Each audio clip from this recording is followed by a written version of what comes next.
दोस्तों जुलाई 2026 में जो एग्ज़ाम होने वाला है सीपीसीटी का, उसके लिए आज हमारा ये दूसरा वीडियो है। एक वीडियो हमने जुलाई के लिए ऑलरेडी अपलोड कर चुका है अपने यूट्यूब चैनल में। अगर आप वो वीडियो नहीं देखे हैं तो उस वीडियो को देख लीजिएगा। उस वीडियो के डिस्क्रिप्शन की लिंक हम अपने इस वीडियो के डिस्क्रिप्शन में डाल देंगे, और जो पुरानी वीडियोज हैं उन सब की लिंक भी हम अपने वीडियो में डाल देंगे। ठीक है, तो वहाँ से भी आप पुरानी वीडियो भी देख सकते हैं, उससे भी आपकी तैयारी अच्छी हो सकती है। फिलहाल इस वीडियो को देखते हैं, और इसमें हमने 100 MCQ, इस तरह के MCQ हमने यहाँ पे सेलेक्ट किए हैं जो कि एग्जाम के पॉइंट ऑफ व्यू से मोस्ट इंपॉर्टेंट है। तो चलिए देरी ना करते हुए शुरू करते हैं। हेलो दोस्तों, ऑफिस नो प्रॉब्लम में आपका स्वागत है। अगर आप चैनल में पहली बार आए हैं तो प्लीज़ चैनल को सब्सक्राइब करके बेल आइकन प्रेस कर लीजिएगा ताकि आपको सबसे पहले नोटिफिकेशन मिले। तो जैसा कि आप स्क्रीन में पहला क्वेश्चन देख रहे हैं, ब्लॉकचेन टेक्नोलॉजी में नॉन्स का उपयोग किस उद्देश्य के लिए किया जाता है। देखिए, ब्लॉकचेन तकनीक जो है इसमें नॉन्स होता है, तो नॉन्स का यूज किस उद्देश्य के लिए किया जाता है। अब यहाँ पे ऑप्शन है डेटा को कंप्रेस करना, हैश वैल्यू बदलना, यूजर की पहचान करना, या ट्रांजैक्शन रोकना। तो दोस्तों जो नॉन्स का उपयोग है ब्लॉकचेन टेक्नोलॉजी में, तो इसका जो मुख्य उद्देश्य होता है यूज करने का, ये है हैश वैल्यू बदलने के लिए। ऑप्शन नंबर बी इसका करेक्ट आंसर हो जाएगा। नेक्स्ट क्वेश्चन है, क्वांटम कंप्यूटिंग में सूचना की सबसे छोटी इकाई को क्या कहा जाता है। बिट, क्यूबिट, बाइट या क्वांटम बिट। तो दोस्तों इसका करेक्ट आंसर क्या आपको पता है? अगर पता है तो प्लीज कमेंट करिएगा, और नहीं पता तो देख लीजिए। इसका करेक्ट आंसर हो जाएगा क्यूबिट। ऑप्शन नंबर बी इसका करेक्ट आंसर हो जाएगा, क्यूबिट। नेक्स्ट है, लाईफाई तकनीक में डेटा ट्रांसमिशन के लिए किस माध्यम का उपयोग होता है। रेडियो तरंगे, इंफ्रारेड तरंगे, दृश्य प्रकाश या साउंड वेव। तो इसका करेक्ट आंसर हो जाएगा ऑप्शन नंबर सी, दृश्य प्रकाश यानी विजुअल लाइट। विजुअल लाइट का यूज होता है लाईफाई टेक्नोलॉजी में। नेक्स्ट क्वेश्चन है, एज कंप्यूटिंग का मुख्य लाभ निम्नलिखित में से क्या होता है। तो ये होता है दोस्तों ऑप्शन नंबर ए, लो लेटेंसी। लो लेटेंसी जो है तो मुख्य लाभ है एज कंप्यूटिंग में। ऑप्शन नंबर ए इसका करेक्ट आंसर हो जाएगा। नेक्स्ट है, 5G नेटवर्क में नेटवर्क स्लाइसिंग का क्या अर्थ है। तो दोस्तों 5G नेटवर्क में जो नेटवर्क स्लाइसिंग होता है, इसका अर्थ है वर्चुअल नेटवर्क बनाना। जो एक आभासी नेटवर्क होता है उसको बनाना नेटवर्क स्लाइसिंग कहलाता है 5G नेटवर्क में। ऑप्शन नंबर बी इसका करेक्ट आंसर हो जाएगा। दोस्तों अगर आप वीडियो देखना स्टार्ट कर दिए हैं तो टोटल 100 MCQ की कंप्लीट वीडियो देखिएगा, और किसी भी क्वेश्चन को समझने में, किसी भी ऑप्शन को समझने में अगर आपको प्रॉब्लम हो रही है तो आप कमेंट करके पूछ सकते हैं। और नेक्स्ट क्वेश्चन देखते हैं, NFT यानी नॉन फंगिबल टोकन किस तकनीक पर आधारित है। जो NFT है तो किस तकनीक पर आधारित है। क्लाउड, ब्लॉकचेन, नेटवर्किंग या AI। तो दोस्तों ये आधारित है ब्लॉकचेन। ऑप्शन नंबर बी इसका करेक्ट आंसर हो जाएगा, ब्लॉकचेन टेक्नोलॉजी पर आधारित है। नेक्स्ट क्वेश्चन है, मेटावर्स। मेटावर्स किस तकनीक का सर्वाधिक समन्वय होता है। तो ये होता है दोस्तों VR और AR में। ऑप्शन नंबर ए इसका करेक्ट आंसर हो जाएगा। नेक्स्ट क्वेश्चन है, डिजिटल ट्विन तकनीक का प्राथमिक उपयोग क्या है। तो दोस्तों डिजिटल ट्विन का जो तकनीक का प्राथमिक उपयोग है वो है भौतिक वस्तु का आभासी प्रतिरूप बनाना। ऑप्शन नंबर बी इसका करेक्ट आंसर हो जाएगा, जो डिजिटल ट्विन का यूज है। नेक्स्ट है, IoT यानी इंटरनेट ऑफ थिंग्स में MQTT क्या है। तो ये है messaging protocol. Option number D इसका करेक्ट आंसर हो जाएगा। जो MQTT है ये मैसेजिंग प्रोटोकॉल होता है। नेक्स्ट है, 3D प्रिंटिंग को तकनीकी रूप से किस नाम से जाना जाता है। जो 3D प्रिंटिंग है तो इसको तकनीकी रूप से किस नाम से जाना जाता है। तो इसको जाना जाता है additive manufacturing. Option number C इसका करेक्ट आंसर हो जाएगा।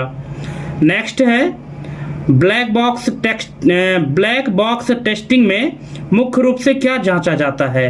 सॉफ्टवेयर की कार्यक्षमता, कोड की आंतरिक संरचना, डेटाबेस स्कीमा या एल्गोरिदम की जटिलता। तो दोस्तों ब्लैक बॉक्स जो टेस्टिंग होती है इसमें मुख्य रूप से सॉफ्टवेयर की कार्यक्षमता को जांचा जाता है। क्यों? क्योंकि ये जो ब्लैक बॉक्स टेस्टिंग होती है ये यूजर साइड की टेस्टिंग होती है।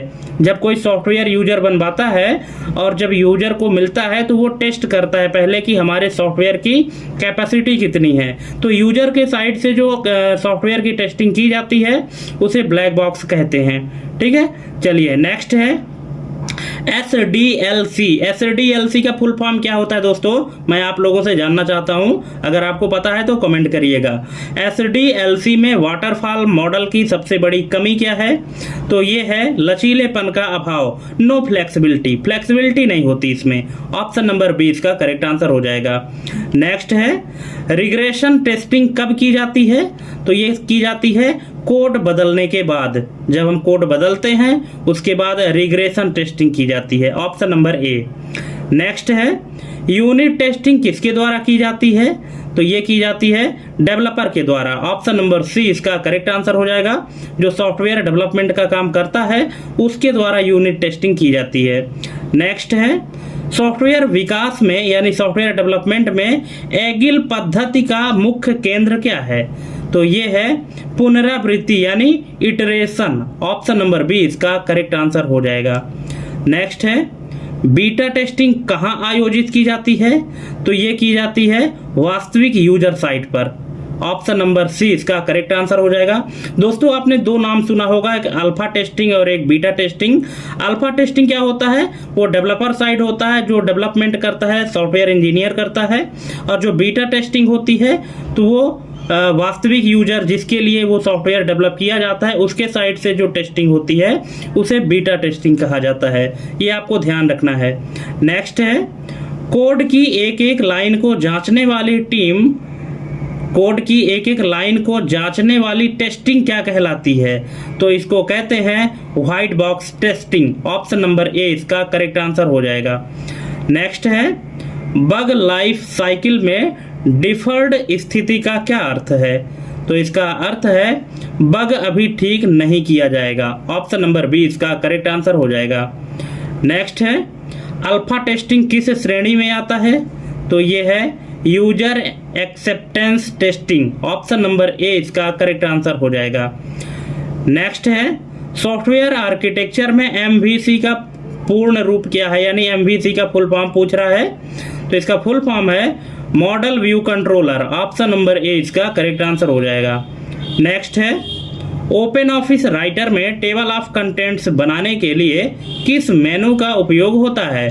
फॉर्मेट, इंसर्ट, टूल्स या व्यू?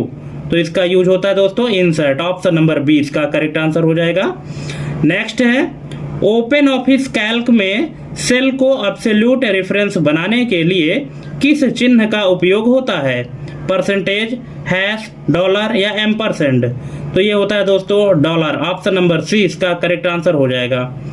नेक्स्ट है ओपन ऑफिस इम्प्रेस में फाइल का एक्सटेंशन क्या होता है? तो ये होता है दोस्तों .odp। ऑप्शन नंबर सी इसका करेक्ट आंसर हो जाएगा .odp। दोस्तों जिस तरह से MS ऑफिस में पावर पॉइंट होता है उसी तरह से ओपन ऑफिस में इम्प्रेस होता है जो कि प्रेजेंटेशन बनाने का काम करता है। ठीक है, तो जो MS ऑफिस में पावर पॉइंट होता है तो उसका जो एक्सटेंशन होता है वो .pptx होता है। और वही चीज़ अगर ओपन ऑफिस की बात करें तो ओपन ऑफिस में इम्प्रेस होता है जिसका फाइल एक्सटेंशन .odp होता है। नेक्स्ट है ओपन ऑफिस राइटर में डिफ़ॉल्ट रूप से पेज का ओरिएंटेशन क्या होता है? लैंडस्केप, पोर्ट्रेट, हॉरिजेंटल या वर्टिकल? तो ये होता है दोस्तों पोर्ट्रेट। ऑप्शन नंबर बी इसका करेक्ट आंसर हो जाएगा। नेक्स्ट है कैल्क में सॉल्वर विकल्प किस मेनू के अंतर्गत आता है? तो ये आता है टूल्स। ऑप्शन नंबर सी इसका करेक्ट आंसर हो जाएगा। नेक्स्ट है ओपन ऑफिस में नेविगेटर को खोलने की शॉर्टकट की क्या है? तो ये है F5। Option number B. Next है ओपन ऑफिस राइटर में टेक्स्ट को सुपरस्क्रिप्ट करने की शॉर्टकट की क्या है? ओपन ऑफिस राइटर में टेक्स्ट को सुपरस्क्रिप्ट करने की शॉर्टकट की क्या है? तो ये है control plus shift plus P. Option number A इसका करेक्ट आंसर हो जाएगा। दोस्तों यहाँ पे मैं आपको एक छोटा सा क्वेश्चन देता हूँ कि अगर आपको MS वर्ड में सुपर स्क्रिप्ट करना हो तो उसकी शॉर्टकट की क्या है। अगर आपको पता है तो कमेंट करके जरूर बताइएगा, ठीक है। चलिए नेक्स्ट क्वेश्चन है, ओपन ऑफिस कैल्क में कुल कितने कॉलम होते हैं। तो ये होते हैं 1024। ऑप्शन नंबर बी इसका करेक्ट आंसर हो जाएगा, ठीक है। ऑप्शन नंबर बी इसका करेक्ट आंसर हो जाएगा 1024। नेक्स्ट है, इम्प्रेस में नई स्लाइड जोड़ने की शॉर्टकट कुंजी क्या है। तो ये है control plus M। Option number B. Next है, ओपन ऑफिस बेस में डेटा स्टोर करने के लिए किसका उपयोग होता है। तो ये होता है टेबल्स का। ऑप्शन नंबर ए इसका करेक्ट आंसर हो जाएगा। नेक्स्ट है, MS वर्ड में मेल मर्ज के लिए प्राप्तकर्ताओं की सूची को क्या कहा जाता है। तो इसको कहते हैं data source. Option number A इसका करेक्ट आंसर हो जाएगा। नेक्स्ट है, एक्सेल में वी लुकअप फंक्शन में वी का अर्थ क्या है। वर्चुअल, वर्टिकल, वैलिड या वैल्यू। दोस्तों वी का मतलब है vertical. Option number B. Next है, पावर पॉइंट में स्लाइड सॉर्टर व्यू का मुख्य उपयोग क्या है। तो इसका मुख्य उपयोग है स्लाइड रीअरेंज करना। ऑप्शन नंबर बी इसका करेक्ट आंसर हो जाएगा। नेक्स्ट है, MS वर्ड में बुकमार्क्स का उपयोग क्यों किया जाता है। तो इसका उपयोग किया जाता है विशिष्ट स्थान पर पहुंचने हेतु। Option number B. नेक्स्ट है, एक्सेल में फार्मूला सेल में स्थिर एड्रेस के लिए क्या दबाते हैं। एक्सेल में फार्मूला सेल में स्थिर एड्रेस के लिए यानी किसी एड्रेस को अगर आप फिक्स करना चाहते हैं उसके लिए कौन सी की दबाएंगे। बिल्कुल वो दबाएंगे F4। Option number D. Next है, MS एक्सेस में प्राइमरी की का क्या गुण होता है। MS एक्सेस में आपने पढ़ा होगा डेटाबेस में प्राइमरी की। तो प्राइमरी की जो क्वालिटी है, एट्रीब्यूट है, वो क्या है, इसके क्वालिटी क्या होती हैं। तो इसकी क्वालिटी है unique value. Option number B. जिस फील्ड में प्राइमरी की लगी होती है उसमें सिर्फ और सिर्फ यूनिक वैल्यू स्टोर होती है, डुप्लीकेट वैल्यू स्टोर नहीं होती है। नेक्स्ट है, वर्ड में गटर मार्जिन का क्या अर्थ है। तो इसका अर्थ है बाइंडिंग साइड का margin. Option number C. Next है, एक्सेल में एक ही सेल में नई लाइन शुरू करने के लिए क्या दबाते हैं। तो ये दबाते हैं Alt plus inter. Option number ए। दोस्तों जितने भी क्वेश्चन हैं टोटल प्रैक्टिकल बेस्ड क्वेश्चन हैं जो कि CPCT के लिए बहुत ही जरूरी है। तो अगर आप CPCT की तैयारी अच्छे से कर रहे हैं और आप चाहते हैं कि आपका एग्जाम अच्छे से निकल जाए, है ना, तो आपको इसी लेवल की तैयारी करनी पड़ेगी। चलिए ठीक है, चलिए नेक्स्ट क्वेश्चन देखते हैं। पावर पॉइंट में हैंड आउट मास्टर क्या परिभाषित करता है। तो ये करता है प्रिंटेड हैंडआउट का layout. Option number B. Next है, MS वर्ड में मैक्रो रिकॉर्ड करने के लिए किस भाषा का उपयोग होता है। तो ये होता है VBA। Option number D. Next है, AI में ट्यूरिंग टेस्ट का उद्देश्य क्या मापना है। तो ये है कंप्यूटर की बुद्धिमत्ता। ऑप्शन नंबर बी इसका करेक्ट आंसर हो जाएगा। जो ट्यूरिंग टेस्ट होता है तो कंप्यूटर की इंटेलिजेंसी को मापता है। नेक्स्ट है, मशीन लर्निंग में सुपरवाइज्ड लर्निंग क्या है। तो ये है लेबल किए गए डेटा से सीखना। Option number B. नेक्स्ट है, नेचुरल लैंग्वेज प्रोसेसिंग यानी NLP, जिसको शॉर्ट में NLP कहते हैं, जिसका फुल फॉर्म है नेचुरल लैंग्वेज प्रोसेसिंग। इसका मुख्य कार्य क्या है। इसका मुख्य कार्य है मानवीय भाषा को समझना। ऑप्शन नंबर ए इसका करेक्ट आंसर हो जाएगा। नेक्स्ट है, न्यूरल नेटवर्क्स मानव शरीर के किस अंग से प्रेरित हैं। तो ये है मस्तिष्क। Option number B. नेक्स्ट है, AI के संदर्भ में डीप लर्निंग किसका उपसमुच्चय यानी सबसेट है। तो ये है मशीन लर्निंग का। ऑप्शन नंबर डी इसका करेक्ट आंसर हो जाएगा। नेक्स्ट है, विश्व का पहला AI चैटबॉट कौन सा था। क्या आपको इसका आंसर पता है दोस्तों। अगर पता है तो बिना करेक्ट आंसर देखे आप पहले इसका आंसर कमेंट करिए। जो जो कमेंट करेंगे उनका नाम हम अपने अगले वीडियो में जरूर लेंगे कि इन्होंने इस क्वेश्चन का आंसर दिया था। तो विश्व का पहला AI चैटबॉट कौन सा था? इसका अगर नाम आपको पता है तो आप कमेंट करिएगा, और नहीं पता तो देख लीजिए। इसका करेक्ट आंसर हो जाएगा option number C, Eliza. Eliza विश्व का पहला AI चैटबॉट था। नेक्स्ट है, कंप्यूटर विजन का उपयोग मुख्य रूप से किस में होता है? तो ये होता है चेहरा पहचानने में, यानी फेस रिकॉग्निशन में, ऑप्शन नंबर बी।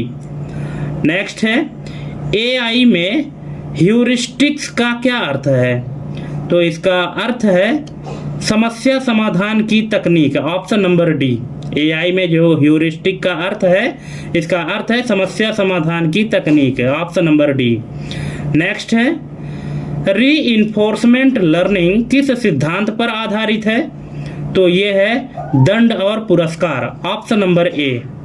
नेक्स्ट है, एक्सपर्ट सिस्टम का मुख्य घटक क्या है?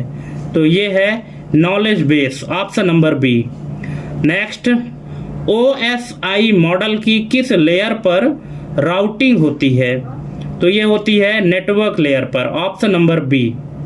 नेक्स्ट, IPv6 एड्रेस कितने बिट्स का होता है? तो ये होता है 128 bits, option number C.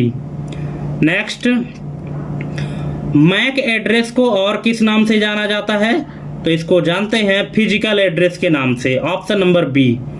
Next, FTP protocol के लिए डिफॉल्ट पोर्ट नंबर क्या है? तो ये है 21, ऑप्शन नंबर बी इसका करेक्ट आंसर हो जाएगा। जो फाइल ट्रांसफर प्रोटोकॉल है उसका डिफॉल्ट पोर्ट नंबर 21 होता है। नेक्स्ट है, हब नेटवर्किंग के किस प्रकार का डिवाइस है? तो ये है dumb, option number D, dumb. Next, DNS का मुख्य कार्य क्या है? तो ये है IP को डोमेन नेम में बदलना, option number A. Next question है, टोपोलॉजिकल संरचना जिसमें सभी नोड्स एक केंद्रीय हब से जुड़े होते हैं, तो उस संरचना को क्या कहेंगे? बस, स्टार, मेस या रिंग? इसको कहेंगे star topology, option number B. Next है, HTTP और HTTPS में मुख्य अंतर क्या है? तो ये है सुरक्षा का, ऑप्शन नंबर बी, सिक्योरिटी का अंतर है और कुछ नहीं। नेक्स्ट, नेटवर्क में पिंग कमांड का उपयोग क्यों किया जाता है? तो ये किया जाता है कनेक्टिविटी जांचने हेतु, ऑप्शन नंबर सी। एक सिस्टम दूसरे सिस्टम से कनेक्ट है या नहीं कनेक्ट है, इस चीज की जांच करने के लिए पिंग कमांड चलाया जाता है। अगर आप लोगों ने चलाया होगा तो आपको पता होगा। नेक्स्ट है, सबनेट मास्क का उपयोग क्यों किया जाता है? तो ये किया जाता है नेटवर्क ID अलग करने हेतु, ऑप्शन नंबर ए। नेक्स्ट है, जीरो ट्रस्ट आर्किटेक्चर का मुख्य सुरक्षा सिद्धांत क्या है?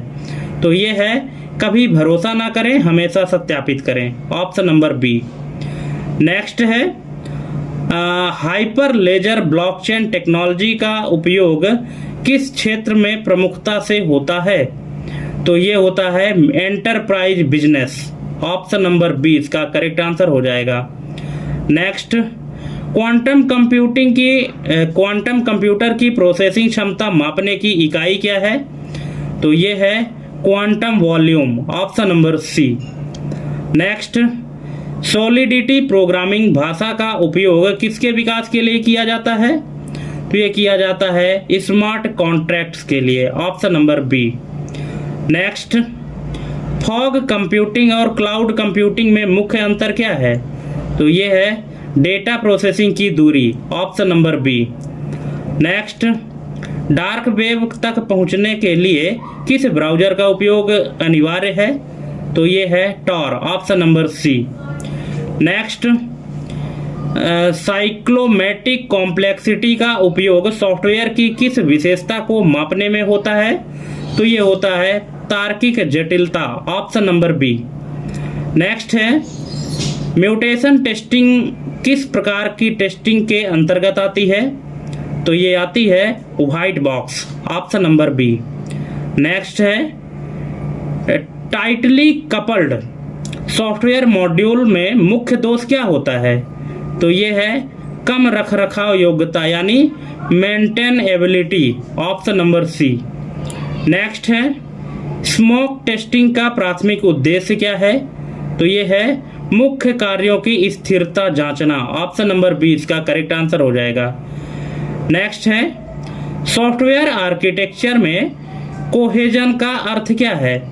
तो इसका अर्थ है मॉड्यूल के भीतर तत्वों की कार्यात्मक एकता। Option number A. नेक्स्ट है सैनिटी टेस्टिंग। सैनिटी टेस्टिंग सामान्यतः किस चरण के बाद की जाती है? तो ये की जाती है रिग्रेशन टेस्टिंग के बाद। Option number B. नेक्स्ट है ओपन ऑफिस बेस में एसक्यूएल कमांड चलाने के लिए किस विकल्प का उपयोग होता है? तो ये होता है टूल्स और टूल्स के बाद SQL. Option number A. Next है ओपन ऑफिस कैल्क में सेल को सुरक्षित करने के लिए किस मेनू का उपयोग करते हैं? तो ये करते हैं टूल्स मेनू का। Option number B. नेक्स्ट है ओपन ऑफिस राइटर में मेल मर्ज विजार्ड किस मेनू में उपलब्ध है? तो ये है टूल्स में। Option number C. Next open office impress में स्लाइड ट्रांजिशन को लागू करने के लिए कौन सा पेन उपयोग होता है?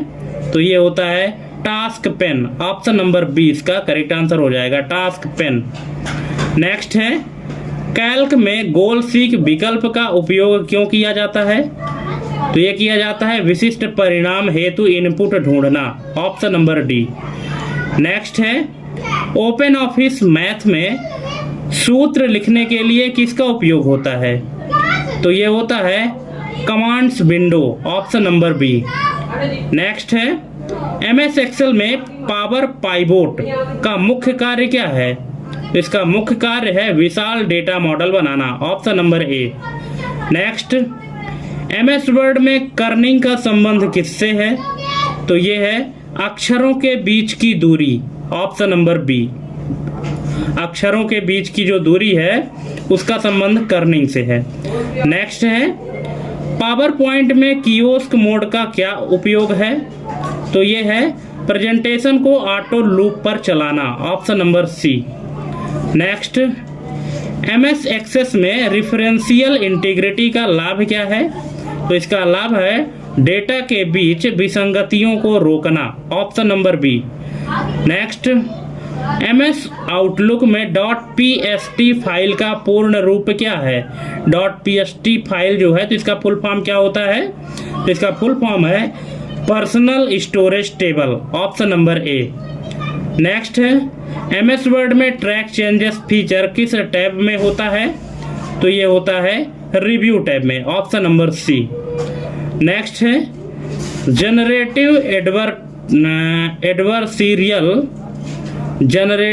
एडवर्सेरियल नेटवर्क्स में कितने न्यूरल नेटवर्क होते हैं?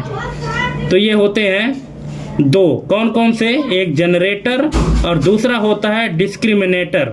Option number B. नेक्स्ट है एआई में बैक प्रोपेगेशन का मुख्य कार्य क्या है? तो ये है एरर को कम करने के लिए वेट्स अपडेट करना। Option number B. नेक्स्ट है ओवरफिटिंग को रोकने के लिए मशीन लर्निंग में किस तकनीक का उपयोग होता है? तो ये होता है ड्रॉप आउट का। Option number A. Next inference engine किसका एक महत्वपूर्ण हिस्सा है? तो ये है एक्सपर्ट सिस्टम का। Option number D. नेक्स्ट है एआई में टोकनाइजेशन प्रक्रिया का संबंध किससे है? तो ये है नेचुरल लैंग्वेज प्रोसेसिंग से। Option number B. Next convolutional neural networks यानी CNN का उपयोग सबसे अधिक किस में होता है? तो ये होता है इमेज रिकॉग्निशन में। Option number A. नेक्स्ट है एआई मॉडल के बायस वेरिएंस ट्रेड ऑफ में उच्च बायस का क्या परिणाम होता है? तो ये होता है under fitting. Option number B. Next है बॉर्डर गेटवे प्रोटोकॉल का उपयोग इंटरनेट पर किस लिए होता है? तो ये होता है ऑटोनॉमस सिस्टम के बीच राउटिंग के लिए। Option number C. नेक्स्ट है नेटवर्क लेयर पर एरर रिपोर्टिंग के लिए किस प्रोटोकॉल का उपयोग होता है? तो ये होता है ICMP। Option number B. Next DHCP और DORA प्रक्रिया में O का क्या अर्थ है? O का अर्थ है offer, option number D. Next, OSI model की कौन सी लेयर डायलॉग कंट्रोल का कार्य करती है? तो ये है session layer, option number B. Next, stateful inspection तकनीक का संबंध किससे है? तो ये है फायरवॉल से, ऑप्शन नंबर ए। नेक्स्ट है CIDR नोटेशन में /24 का अर्थ कितने बिट्स का सबनेट मास्क है? तो ये है 24 bit, option number C. Next है ARP पोजिशनिंग किस प्रकार का साइबर हमला है? जो ARP पॉइजनिंग है तो किस प्रकार का साइबर हमला है? तो ये है मैन इन द मिडल, जिसको MITM कहते हैं, ऑप्शन नंबर बी। नेक्स्ट है VLAN trunking protocol VTP, VLAN trunking protocol का उपयोग क्यों किया जाता है? तो ये किया जाता है स्विच कॉन्फ़िगरेशन मैनेज करने हेतु, ऑप्शन नंबर बी। और नेक्स्ट और लास्ट क्वेश्चन है मल्टीप्लेक्सिंग में एक ही चैनल पर कई सिग्नल भेजने की तकनीक क्या कहलाती है? तो इसको कहते हैं TDM या FDM, ऑप्शन नंबर ए इसका करेक्ट आंसर है। तो दोस्तों इस तरह से हमने 100 क्वेश्चन यहाँ पे कंप्लीट किया है। अब आप हमको कमेंट करके बताइएगा कि 100 में से आपके कितने नंबर सही हुए और कितने गलत हुए, ठीक है। और अगर आपको हमारी ये वीडियो अच्छी लगी हो तो चैनल को सब्सक्राइब करें, अपने दोस्तों के बीच में भी शेयर करें। और थैंक्स फॉर वाचिंग हमारी ये कंप्लीट वीडियो देखने के लिए। ऐसे ही देखते रहिए ऑफिस नो प्रॉब्लम और सीखते रहिए और अपनी तैयारी को और मजबूत करते रहिए। मिलते हैं अपने अगले वीडियो में एक नए टॉपिक और एक नई जानकारी के साथ। तब तक के लिए जय हिंद, वंदे मातरम।